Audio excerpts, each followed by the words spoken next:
हरे कृष्ण। मम ज्ञानतिमिरन्धस्य ज्ञानाञ्जनशलाकया चक्षुरुन्मिलितं येन तस्मै श्रीगुरवे नमः। नमः विष्णुपदाय कृष्णपृष्ठाय भूतेष्वते भक्तिवेदान्त स्वामी नमस्ते सारस्वती देवी गौरवाणी प्रचारिणी निर्विशेषशून्यवादी पाश्चात्य। जय श्री कृष्ण चैतन्य प्रभु नित्यानंद श्री अद्वैत गदाधर शिवासादि गौर भक्तवृंद। हरे कृष्ण कृष्ण कृष्ण हरे हरे, हरे राम राम राम हरे हरे। तो भागवत के संदर्भ में आपका स्वागत करते हैं। आज का जो संदर्भ है वर्ल्ड के जो लीनिएजेस हैं और उसमें से जो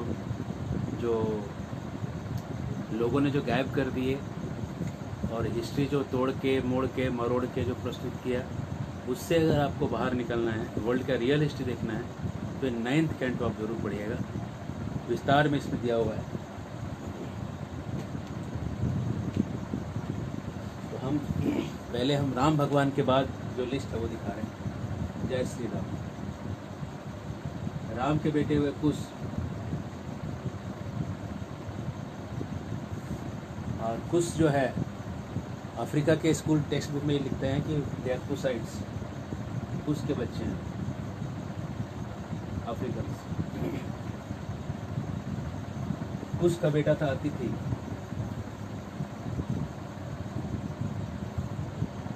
अतिथि का बेटा था निषद, दिख रहा है साइज और बड़ा ठीक है। निषद का बेटा था नभ,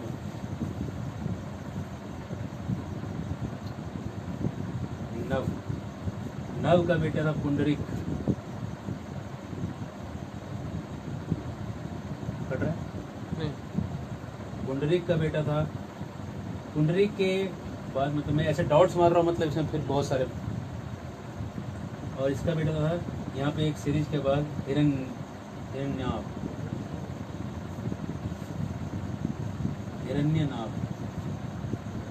हिरण्यनाभ का बेटा था यज्ञवल्क, बहुत बड़े तपस्वी थे।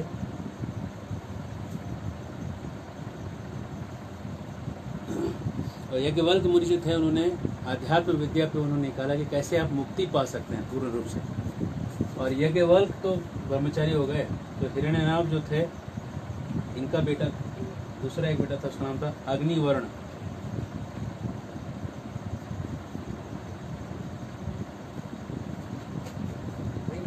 और ये जितने भी ये सब महान राजा लोग हैं या महान व्यक्ति हैं, इनके बुक्स अभी तक अवेलेबल हैं। यज्ञवल्क की जो संहिता है आज भी उपलब्ध है। तो ये मत समझिए कि ये त्रेता युग की बात चल रही है तो आपको इसके बारे में कुछ मिल नहीं रहा है। इनसे कंट्रीब्यूशन आपको आज भी मिल रहा है। अग्निवर्ण का बेटा हुआ मरु, ये दिख रहा है, ये बहुत इंपॉर्टेंट व्यक्ति है याद रखने के लिए। ये मेरू नहीं है, मरु है। मरु दिख रहा है ना, ये सबसे इंपॉर्टेंट व्यक्ति इस लीनियज में। क्यों? ये मरु जो है ये गलाप करके एक गांव है, वहां जाके रहने लगा। और ये पूरा त्रेता युग, द्वापर युग और पूरा कलयुग पार होने तक ये जिंदा रहेगा, ये मरेगा नहीं तब तक। अभी है ये व्यक्ति इसी धरती पे कहीं। जिस गांव का भी नाम कलाप है, आप लोग मेरे को बताइएगा, हम लोग वहाँ आके खोजेंगे। वहाँ पे अगर कोई बहुत मिस्टिक व्यक्ति है, बहुत अजीबो गरीब कोई जगह है, तो समझ लीजिए वहाँ पे ये रह रहा है मरु।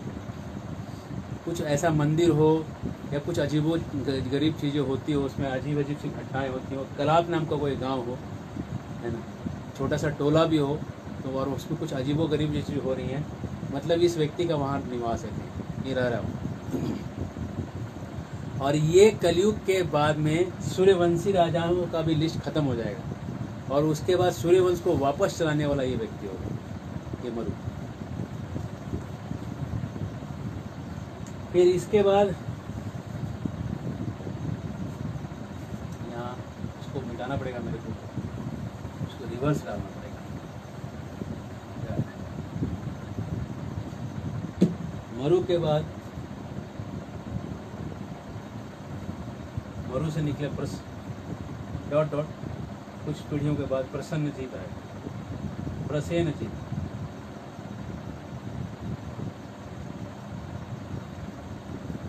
उसका बेटा हुआ तक्षक, तक्षक का बेटा हुआ बृहदबल।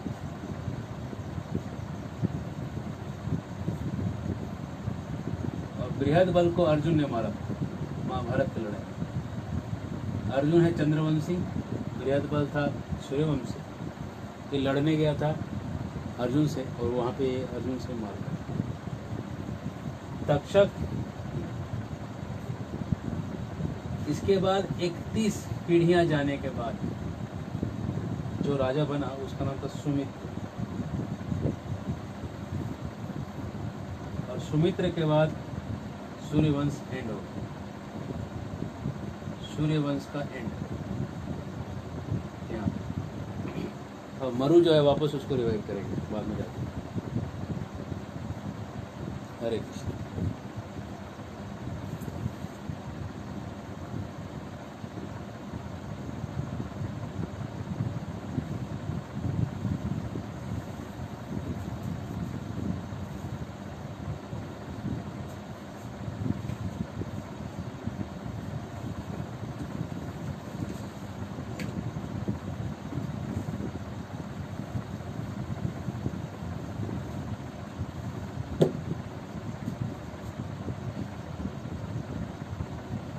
फिर विवस्वान जो थे, विवस्वान के खानदान में आए इक्ष्वाकु। विवस्वत मनु आए, मनु के बेटे हुए इक्ष्वाकु। इक्ष्वाकु के बेटा हुआ निमि। और ये निमि मिथिला का पहला राजा हुआ। निमि के बेटे हुए जनक।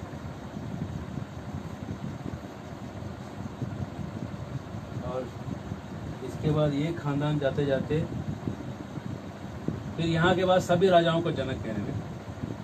शीरध्वज नाम, ये जो सीता के पिता जनक है वो शीरध्वज।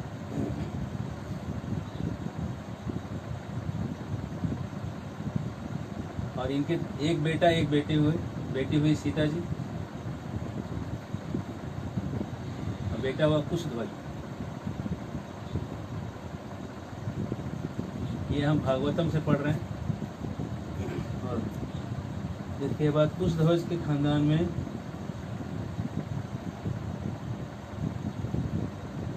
आखिरी जो यहाँ पे मेंशन है महावशी। ये मिथिला के राजाओं का लिस्ट। अब हम देखते हैं सूर्यवंश हो गया। अब हम चंद्रवंश के लिए लिस्ट को देखेंगे।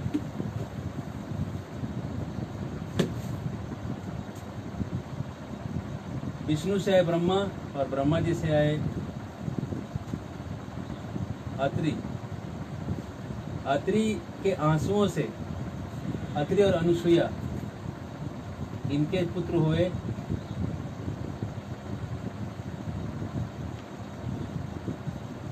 दत्तात्रेय।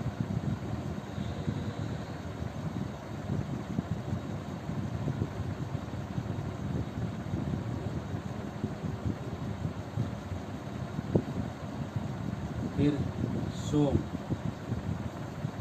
और दुर्वासा, ये 3 बच्चे हुए। और ये सोम से निकला चंद्रवंश। और चंद्रवंश में आगे निकलेंगे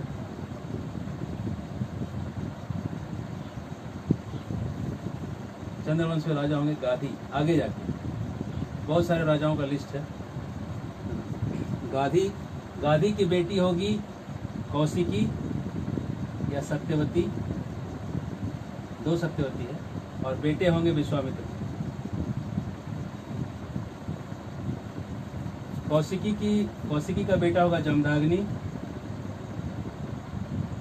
और जमदाग्नि का बेटे होंगे परशुराम। ठीक है, कट गया। परशुराम। और परशुराम जी के पिताजी के मामा हुए विश्वामित्र। इसलिए परशुराम जी जब सामने आते हैं विश्वामित्र के सामने, तो वो क्षत्रियों का वहाँ पे कुछ कर नहीं सकते, क्योंकि ये पिताजी के बाप के मामा लगेंगे तो प्रेशर बहुत ज़्यादा बन जाता है।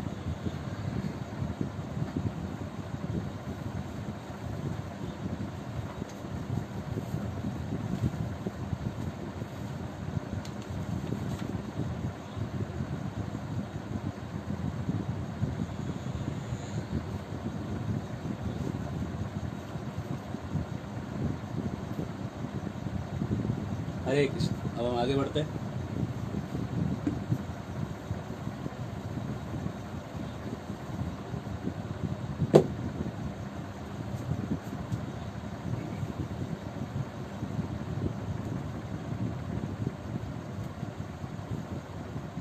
ययाति के बेटे हुए पुरु,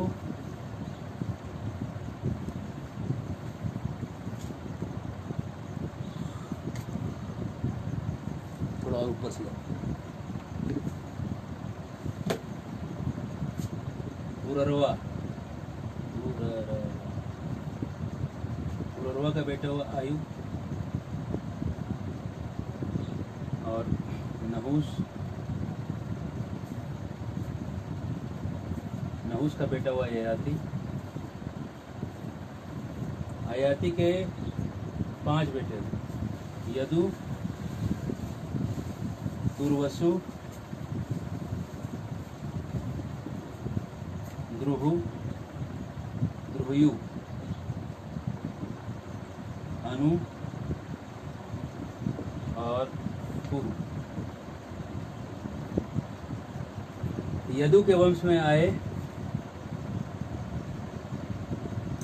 आगे जाके देवमीढ़, देवमीढ़ के बेटे हुए सूरसेन, सूरसेन, सूरसेन के बेटे हुए वसुदेव, और वसुदेव के पुत्र हुए भगवान श्री कृष्ण।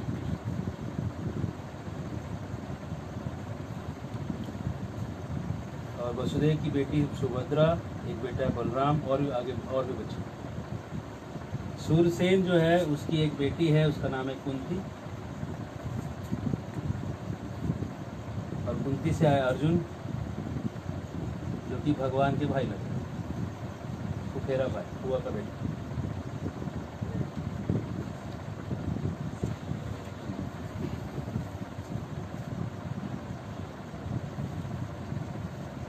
और ये जो पुरु है, पुरु से आया पुरुवंश,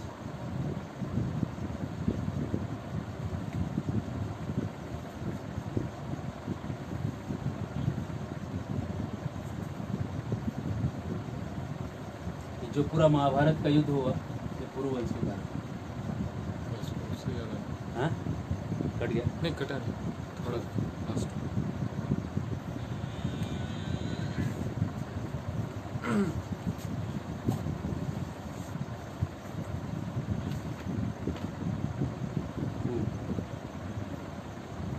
अनु जो है, अनु से आया सातवत, ये भी पूरा डायनेस्टी कट गया। अनु से आया सातवत।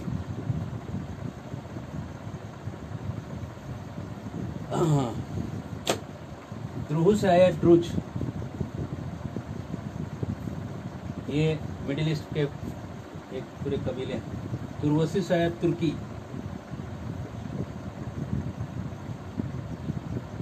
और यदु जो है इसके बच्चे जो हैं वो कहलाए यादव, महाराष्ट्र में कहलाए जाधव, कर्नाटक में कहलाए जडेजा, और मिडिल ईस्ट और उधर जो चलेंगे इजराइल में कहलाए जीव।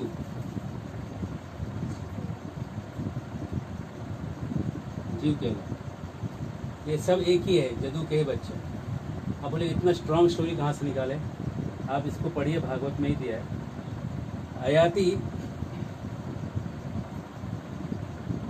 अयाति जो है वो, उसके घर में बड़ा झगड़ा हो गया, उसको श्राप लग गया अपने ससुर जी का कि बूढ़ा हो जाएगा। तो ये अयाति ने बोला मेरे बच्चों, ये मेरा बुढ़ापा ले लो, मुझे जवानी चाहिए। तो किसी ने भी उसका जो जवानी है उसको दिया नहीं, लेकिन पुरु ने दिया। पुरु ने जो जवानी दिया तो अयाति ने पुरु से एक्सचेंज कर लिया, और बाद में जब वो उसको वापस रिटर्न कर दिया उसका जवानी, और ये अयाति जो है मोक्ष पा लिया। पुरु जो है उसके बदले में पुरु को उसने राजा बनाया, और बाकी बेटों को उसने उसके अंडर, उसके नीचे रखा। तो पुरु बन गया बॉस, और ये सब बन गए उसके सर्वेंट। तो मिडिल ईस्ट में क्या हुआ जो यदू लोग जो इजराइल के पास रहते थे, है ना, जैसे आप मुस्लिम लोग कहते हैं ना सलाम वालकुम, तो सलाम वालकुम नहीं है, वो ईशाल्यम बालकम है, जिस संस्कृत सबसे आया है। ईशाल्यम बालकम, बाल मतलब बालक कृष्ण को प्रणाम है, वहाँ से आया वो सब। बालक कृष्ण मतलब छोटा बालक, मतलब नटखट कृष्ण को प्रणाम है, वो ईशाल्यम बालकम है, जिससे वो आया सलाम सलाम वालकम। उसका प्रोनाउंसिएशन उनका आप देखिए वैसा है। तो ये लोग उसके पुरु के नीचे काम करने लगे। एक दिन उन्होंने रिवोल्ट कर दिया ये जीव लोगों ने, और ये पुरु के जो बच्चे थे, जो फराओ थे, वो फराओ के अंडर में जीव लोग रहते थे, और पूरा मिडिल ईस्ट का स्टोरी इन फराओ और जीव लोग के फाइट से भरा हुआ है। और जितने भी रिलीजन निकले, अब्राहमिकल रिलीजन जिसको कहते हैं, जीव, क्रिश्चियन, मुस्लिम, वो सब के सब पुरु के रिवोल्ट के कारण, पुरु से सब बदला लेना चाहते थे और कुछ नहीं। उन्होंने इसलिए पुरु के पास जो भी स्क्रिप्चर्स थे ओरिजिनल इजिप्ट में, उसके अगेंस्ट में ये लोग उल्टा, जैसे पुरु के लेफ्ट से राइट लिखा हुआ था, पुरु के पास जो बुक्स थे, इन्होंने चालू किया राइट से लेफ्ट लिखना, जीव लोगों ने चालू किया। जो जो स्टोरीज उसमें थे उन्होंने तोड़ के मुड़ के वो स्टोरी इधर डाली। लेकिन कल्चर ऐसा चीज है कि आ ही जाता है ना। काबा में आज भी लोग परिक्रमा करते हैं, कल्चर तो आपका जाएगा नहीं, है ना। तो जो जो चीज़ है वो सारी चीज़ें वहाँ आ ही जाती हैं। तो इसलिए ये लिस्ट है जाती के बच्चों की। खैर, पुररवा का स्टोरी थोड़ा सा देखते हैं। पुररवा बहुत प्रतापी राजा था, और ये चंद्रवंशी राजाओं में बहुत शक्तिशाली राजा था। पुररवा जो था, उसको ही हैपन टू, उसका क्रश हो गया आज की भाषा में, वो टकरा गया, आंखें हुई चार, किससे? उर्वशी से। वो गाने वाली उर्वशी नहीं, अप्सरा वाली उर्वशी, रियल वाली उर्वशी। और उर्वशी जो है देवलोक की जो कन्या है, देवलोक की जो अप्सरा है, उर्वशी इसको देख के इतनी फिदा हो गई कि उर्वशी बोली कि मैं तुम्हारे साथ रहूंगी। अब ये पुररवा तो पागल ही हो गया, बोला तुम जो कहोगी मैं मान लूँगा। तो उसने कंडीशन डाला कि मेरे 2 भेड़ हैं, इन दोनों भेड़ों को तुमको बचाना होगा, ये इनको कोई हार्म ना पहुंचाए। पुररवा बोला, अरे पुररवा की रानी के भेड़ चोरी हो जाएंगे, असंभव, हो नहीं सकता। बोला और दूसरा चीज, केवल मैथुन के अलावा तुम कभी नंगे नहीं दिखने चाहिए। पुररवा बोला ठीक है। अब उर्वशी जो यहाँ आ गई, देवलोकों में कमी हो गई, तो देवता लोग वहाँ से आए, है ना, और वो लोग आके उन्होंने क्या किया, उसके भेड़ को चुरा लिया रात। और उर्वशी ने देखा भेड़ चोरी हो गया, उर्वशी ने बोलना चालू किया, अरे नालायक, केवल दिन में क्षत्रिय बन के घूमता है, रात में डरपोक औरत के जैसे सोया रहता है। पुररवा उठा, उठ के भागा, और भेड़ों को जाके उसने सीधा पकड़ा जो लेके जा रहे थे। देवता लोग तो भाग गए, भागते भागते उन्होंने वहाँ उजाला कर दिया। इतना उजाला कर दिया कि पुररवा को तो याद ही नहीं था बेड पे कैसे था, वो नंगा लेटा हुआ था। और उसने बोला था कि मैथुन के अलावा कहीं नंगा नहीं दिखना चाहिए। अब जैसे ही वो प्रकाश में आ गया, उर्वशी को कहीं बाहर में नंगा दिख गया, उर्वशी ने उसको छोड़ दिया, वो छोड़ के चली गई, भेड़ों को लेके चली गई। बोले अब मैं तुम्हारे साथ। पुररवा रोता रह गया, पुररवा रोते रोते घूमता रहा इधर उधर। एक बार उसने सुसाइड करने का सोचा, एक तीर्थ स्थल पे गया था। जब सुसाइड करने का सोचा तो उर्वशी वहाँ आ गई उसको रोकने। और उर्वशी कहती है, बड़ा बढ़िया कहती है, सुनिए।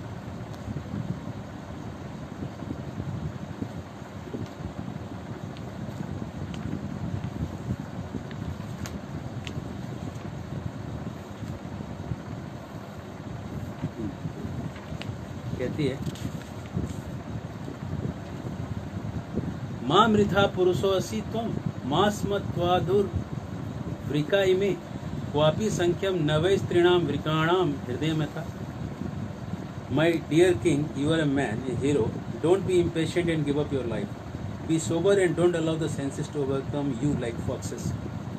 अपने इंद्रियों को भेड़ियों बकरियों के पास मत डाल के, मतलब खाने के लिए मत दे दो। Don't let the foxes eat you, in other words you should not be controlled by your senses. इंद्रियों से कंट्रोल मत हो जाओ। Rather you should know that the heart of woman is like that of a fox. तुमको तो ये सोचना चाहिए, एक औरत कह रही है, उर्वशी कह रही है, देवलोक की स्त्री, तुमको समझना चाहिए कि औरत का दिल ना भेड़िए के जैसा होता है, फॉक्स के जैसा होता है। There is no use making friendship with women, और स्त्री से दोस्ती करोगे कोई फायदा नहीं। मैं नहीं कह रहा हूँ, उर्वशी कह रही है। स्त्रियों हृक करुणा क्रूरा दुर्मर्षा प्रिय साहसा धनंति अल्पार्थे अपि विश्रब्धम पतिम भ्रातरम अप्युता। Women as a class are merciless and cunning. बड़ी चालाक होती है स्त्रियां, दिल में कोई करुणा नहीं होती है, थोड़ा सा भी उनका इंसल्ट हो गया ना उनको बर्दाश्त नहीं होता, और अपने खुशी के लिए कोई भी जो पाप है, कितना बड़ा पाप, अपने पति या अपने भाई को भी मरवा सकती है। उर्वशी कह रही है, अरे आंख खोलो, स्त्रियों के बारे में जानो एक स्त्री से। विधाया लीक विश्रम्भ में अज्ञेसु त्यक्त सौहृदा नवम नवभि अपसिन संत्य उनसठ चलिया स्वैर वृत्तिया। Women are very easily seduced by man. एक स्त्री को बरगलाना फुसलाना बहुत आसान है, खास करके ऐसे व्यक्ति से जो इसमें एक्सपर्ट है। Therefore, polluted women give up the friendship of a man who is their well-wisher and establish false friendship among fools. तो ऐसे जिसका दिमाग बरगला दिया गया है, जिसको दिमाग पे सेंध लगा दिया किसी ने, ऐसी स्त्री को अपने चाहने वाले नहीं दिखाई पड़ते। मेरा पति है, चाहता है, वो ऑफिस में जाके अपने किसी दोस्त से फ्रेंडशिप कर लेगी और उसको अपना सौहृद, अपना अच्छा मित्र समझेगी, और अपने पति को सोचेगी ये समझदार नहीं, समझ नहीं, इसको समझ रहा है, ये मूर्ख वाला काम कर रही है। Indeed they seek newer and newer friends one after another. उनको नए नए दोस्त चाहिए हमेशा। फिर कह रही है, oh my dear king you will be able to enjoy me. ये उसने जो श्लोक कह दिए अपने नेचर, और खास करके ऐसे स्त्रियों के बारे में जो पुंसा चली, जिनका मन इधर उधर भटकने लगता है, उनके बारे में कहती कि जब जो स्त्री भगवान की भक्ति में लगी है और वो स्त्री जो है भगवान की सेवा कर रही है और समाज के साथ चल रही है, उनके बारे में बात नहीं की जा रही। लेकिन जो स्त्री एक बार अपने पति से ज़्यादा किसी और को अप्रिशिएट कर रही है, उसका दिमाग बहुत जल्दी खराब हो जाएगा। जो नए नए दोस्त बना रही है, कब उसको कौन उसको उड़ा के ले जाएगा कह नहीं सकते। उर्वशी खुद कह रही है। और एक बार उसके दिमाग में किसी ने उल्टा पुल्टा डाल दिया तो ये भी नहीं सोचेगी कि तलाक देने के बाद मेरे बच्चों का क्या होगा। वो सीधा देखेगी कि मैं 60,000 कमा रही हूँ, ये मेरा दोस्त है वो 1 लाख कमा रहा है, दोनों मिलके 1,60,000 हो जाएंगे। मेरा पति जो है 20,000 कमा रहा है, मेरे से कम सैलरी है उसको, मैं इसके साथ क्यों रहूँ। तो ये जो बहुत बड़ा जो एक वैल्यू है परिवार का, वो ख़त्म हो जाता है। इसलिए किसी के मीठे बातों में नहीं आना चाहिए। स्त्री को बातें सुनने में बड़ी मीठी लगेगी। जैसे पुरुषों का जो है ना आँख कमजोर होता है, वो किसी लड़की को देख लेंगे फिगर, वो बेचारे उसमें पागल हो जाते। लेकिन स्त्रियों का कान कमजोर होता है, उनको स्तुति जो है ना बहुत मीठा लगता है सुनने में। और लड़कों को पता है कि अगर स्त्री को स्तुति करेंगे तो वो ना नहीं कह सकते। तो एक बार मैंने देखा, एक लिफ्ट में दो तीन बच्चे जा रहे थे, तो एक लड़की थी उसमें, छोटी लड़की थी, तो एक छोटा लड़का था। बोला तुम कितनी सुंदर हो। लड़की कह रही थी मैं इसको बोल दूँगी, टीचर को बोल दूँगी। तो लड़का बोला किसी का सुंदरता अप्रिशिएट करना गलत है क्या। वो लड़की कुछ समझ ही नहीं पाई कि गलत है कि नहीं। तो ये कान जो है ना आदमी का, जो जिसको अप्रिसिएशन सुनना है, वो फंस जाता है। मीठा लगता है ना सुनने में बहुत अप्रिसिएशन, वहाँ फंस जाता है। उसको डायरेक्ट डांटना चाहिए था, सीधा डांट के कहती थी हट जाओ यहाँ से, आगे से मुझे अप्रिशिएट करने की कोई जरूरत नहीं, मैं जो हूँ ठीक, मुझे किसी बाहर से किसी का अप्रिसिएशन नहीं चाहिए। मैं सुंदर हूँ कि नहीं, मुझे किसी का मुझे सर्टिफिकेट नहीं चाहिए। मैं जैसी हूँ वैसी ही, चाहे तुम सुंदर कहेगा तो तू कल होके कोई मुझे कुरूप कह देगा, मैं कुरूप थोड़ी बन जाऊँगा। मैं जैसी हूँ वैसे हूँ। तो अपने को, अपने वैल्यू को, अपने डिग्निटी को मेंटेन करना चाहिए। और ये लल्लो चप्पो करने वाले साइकोफेंट्स जो हैं, चापलूस जो है, इन चापलूसों से दूर रहना चाहिए। तो उर्वशी ने उसको समझाया, और उर्वशी ने फिर उसको बोला कि साल में एक दिन, आखिरी का दिन जो साल का होगा, उस दिन मैं तुम्हारे पास आऊँगी रहने। अब वो जो इसकी हालत बहुत ख़राब, साल भर वेट करे और एक रात के लिए उर्वशी आए। उर्वशी ने फिर उसको फाइनल एक सोल्यूशन दिया, गंधर्वों की पूजा करो। तो इसने क्या किया, पूजा करना चालू किया, और चालू जिस रात को किया पूजा, उसी रात को सतयुग से त्रेता युग का ट्रांसफॉर्मेशन हो रहा था। तो जब त्रेता युग चालू हुआ तो उसके हृदय में तपस्या से यज्ञ प्रकट हो गया और उसने यज्ञ किया। फिर पुररवा ने इलाहाबाद प्रयाग में यज्ञ किया और यज्ञ करने के बाद यज्ञ को उसने स्टार्ट किया और उसके बाद जब यज्ञ सफल हुआ विष्णु आए। विष्णु बोलो क्या चाहिए। पुररवा कुछ भी मांग सकता था, वैकुंठ मांग सकता था, कुछ भी मांग सकता था, विष्णु सामने थे। तो उसने बोला उर्वशी उर्वशी चाहिए, बस उसको बस उर्वशी ही चाहिए। अब भगवान बोला तथास्तु। फिर वहाँ से उर्वशी जहाँ रहती थी स्वर्गलोक में जिस स्थान पे, वहाँ चला गया और उर्वशी के साथ एंजॉय करने लगा। That was his net game, पुररवा।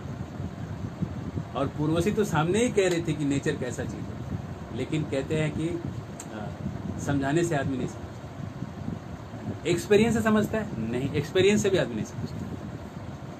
समझाने से और एक्सपीरियंस से दोनों से नहीं समझता। फिर कैसे समझता है? कहते हैं मति न कृष्णे परतो सतो वा मिथोपपदे गृह व्रताना। किसी ने अगर व्रत ले लिया है कि मुझे गृह व्रत, मुझे ये करना है, उसको कोई नहीं समझा सकता, कोई दूसरा भी नहीं समझा सकता। उसे खुद के समझाने से भी मति नहीं लगेगी। अदांत गोभीर विशताम तमिश्रम पुनस् पुनश्चर्वित चर्वनाना। वो वापस घूम घूम के वहीं पे चला जाता। तो इसलिए जब आदमी को कृष्ण की तरफ बढ़ना है तो कृष्ण की तरफ कोई बढ़ गया तो अपने आप जो है वो ऑटोमेटिक में उसके सारे समन होने लगता है, इंद्रियों का समन। और कृष्ण की तरफ कोई नहीं बढ़ के अलग अलग उपाय करेगा, ये करेगा वो करेगा, वो उसका डाउनफॉल उसका श्योर है, क्योंकि वो अपने से इंद्रियां कंट्रोल में आने वाले रहे। हरे कृष्णा। तो हमने 9th कैंटो ऑलमोस्ट टच कर दिया, ये करके 9वां स्कंद पूरा कंप्लीट कर दिया है। अब हम आगे जो है 9 स्कंद को ख़त्म करने के लिए, इसमें मुझे काफ़ी हर्ष है कि आप लोग के साथ 9 स्कंद तक हम बोल पाए। और इसके बाद 10वां स्कंद या क्या प्रवेश करना है ये आज हम थोड़ा डिसाइड करेंगे और डिसाइड करके फिर लेके आएंगे, या हो सकता है कुछ ब्रेक भी दे देंगे कुछ दिनों के लिए। अभी तो कल और परसों तो 2 दिन रखेंगे, उसके बाद हम फिर सोच रहे हैं 15 दिन कुछ ब्रेक देंगे, क्योंकि बहुत सारे भक्त लोग जो हैं वो अलग अलग जगह जा रहे हैं प्रचार के लिए, और कुछ सेवाएं हैं जो यहाँ वहाँ से मूवमेंट वाली सेवाएं रहेंगी। तो उसके बाद फिर आएंगे कल और परसों 2 दिन हम ये रखेंगे, भागवत का संदर्भ जारी रखेंगे। बहुत बहुत धन्यवाद। जय श्री कृष्ण। हरे कृष्ण।